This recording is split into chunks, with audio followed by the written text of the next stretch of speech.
temperature, and landed in at about 7 o'clock. And I thought, I'm going to just go out and go jogging. I had a teletown hall to do at 8, but I thought I could go out and do a little running. So I put on my jogging clothes and I left the hotel. It was the Marriott Hotel downtown, and ran to Gray's Lake. You know where Gray's Lake Park is.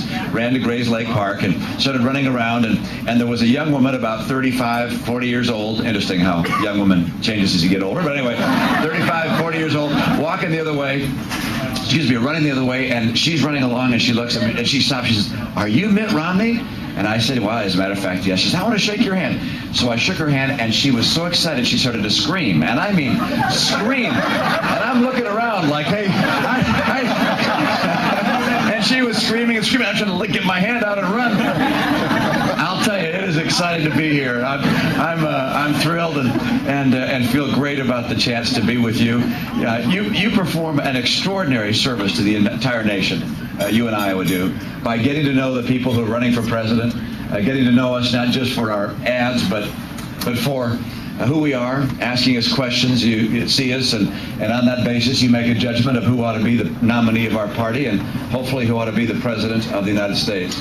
And I want to make sure that Iowa remains in this first position, and that those of you who continue to show interest have your voice heard. And so I am, there was a decision when John McCain and Rudy Giuliani decided to pull out of the straw poll. There's a real decision to make as to whether we should just pull out as well. And I talked to Gentry and our team, and they said, no, it's important to make sure people understand that Iowa has a loud voice, that Iowa wants to be heard, that Iowa's going to participate in a way that will help nominate our party's leader. And so we're in this thing full steam ahead. I need your help. That's why Gentry talked to you about those orange cards. Get them to us, because I want to have you help us in Ames on the 11th, which is only about 10 days away, 9 days away. I'm told it's always cool and nice in Ames in the summertime. So you'll enjoy a great day. We're going to have entertainers there, food, and do we provide buses from Des Moines? We do.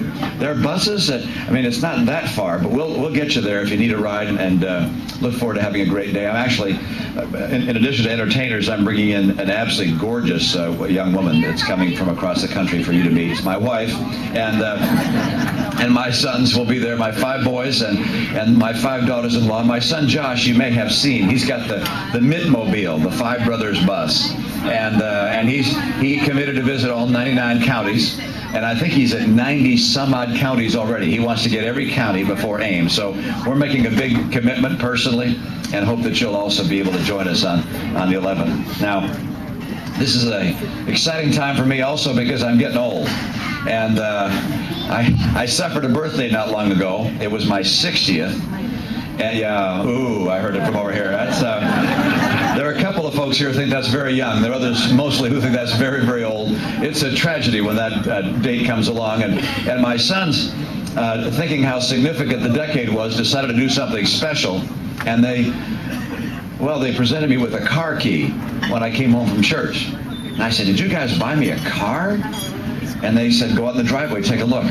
So I was thinking maybe a Corvette, a Mustang, something pretty fancy. I got it there. There was a 1962 Rambler American. And it was not what I expected, but it was a fine automobile. And the reason they bought me this car, and I guess they got it off of eBay and brought it up from Florida, is that my dad had made Ramblers. He was at American Motors until 1962 when he left and ran for governor of Michigan. And so they got me this car as perhaps the last connection with something he'd made money at. And we got in the car, started the thing up, and drove it up and down the street in front of the house, pushed it home, and just like in the old days. And I remarked to the boys, look how different cars are. I was surprised at how different they were. This is a convertible, and I'll tell you, getting that convertible top down, you had to go back and unzip the window, lay it down, and then you had to fold the pleats, as the top is coming back, and I didn't fold them right, by the way. My first time putting that thing down, I punched a hole in it with one of those steel rods. It's just different. The steering wheels are huge, and you wonder, why did they make such a big steering wheel? And then as I turned out of the driveway, I realized why. You need the leverage because there's no power steering. And of course, the kids they go to put on their seatbelt as soon as they get in a car. It takes me a while to remember seatbelt, but they immediately. And of course, there is no seatbelt in a 1962 car. That took a little getting used to for them. I put my arm on the armrest. There is no armrest. The little handle to shut the door with. And my favorite's always a defroster on old cars, because you remember how those defrosters work. You turn it on and you could hear it working. Nothing changed on the windshield, but you could hear it working. So I said to the boys, you see, in the car business, you either make your product better and better every year, or somebody else will put you out of business because they'll make a better product. And then I learned as I got a little older, it's not just in the car business, it's in almost every private sector element. That you either make your service better or your product better, or somebody else will, and you'll be out of business. Well, that's where I spent my life. I was in the private sector, where common sense and getting the job done and making things better had to be done, or you wanted a business. Then I got in government for 4 years as governor of Massachusetts. I learned nothing changes in government. Everything stays the same. Of course, no one ever puts you out of business. In government, if you have a problem and a need, you just raise taxes on people. And just keep on doing more of the same. And if there's ever been a time, in my opinion, we need to see change in Washington, it's now. And that's why I want to go to Washington. I want to take Washington apart and put it back together again. There are a lot of things about Washington that give me real pause. One, by the way, is just watching the scandalous behavior that has been alleged on both sides of the aisle, but frankly, I'm particularly disappointed in our own. Maybe you expected of Democrats. You shouldn't. But I'm just kidding a bit. But I certainly don't expect it of Republicans. And I have been disappointed in seeing the number of allegations. We'll see how many are accurate. But I think we're going to have to find a way to demand a higher standard. There is no excuse for unethical conduct on the part of people who go to Washington and serve this country.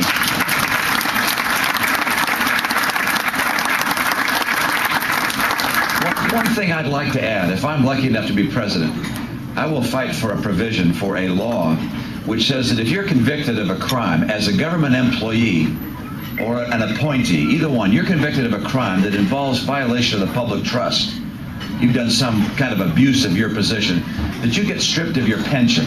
A lot of people go for pensions. We're gonna take away their pension if they violate our trust. Now, there are other reasons that I'm concerned about a need for change in Washington. One is we face some real challenges, and Washington somehow doesn't seem to deal with the problems that we need to deal with to overcome those challenges.